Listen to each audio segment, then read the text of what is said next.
26वीं आईनी तरमीम पर मशावरती अमल हतमी मरहले में दाखिल हो गया। जाती उम्रा में नवाज शरीफ की जानिब से फजल रहमान के एजाज़ में दिए गए अशाइये में सदर आसिफ अली जरदारी, वज़ीर आज़म शहबाज शरीफ, बिलावल भुट्टो, वज़ीर दाखिला मोहसिन नकवी और वज़ीर कानून आज़म नज़ीर तारड़ ने भी शिरकत की। जमीयत उलमा इस्लाम के सरबराह मौलाना फजल रहमान का कहना है कि आईनी तरमीम के सिलसिले में अदालती इस्लाहात पर इत्तेफाक हो गया है, जबकि कुछ पर इत्तेफाक के करीब पहुँच गए। आइन में ऐसी तरमीम लाई जाएँ जो इदारों में इस्लाहात का सबब बने। अदलिया की इस्लाहात की हद तक तो हमने इत्तेफाक राय हासिल कर लिया है।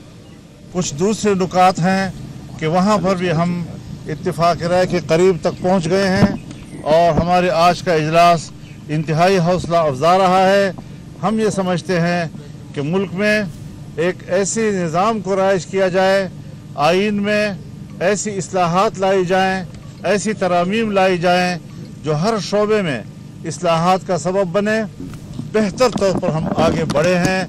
मुझे उम्मीद है कि अगर हमने मुल्क की सूरत हाल को और सियासी सूरत हाल को संजीदगी के साथ डिस्कस किया, उस पर बहस की, उस पर डिबेट किया, उसको समझा और उस पर हमने एक संजीदा फैसले की तरफ हम गए।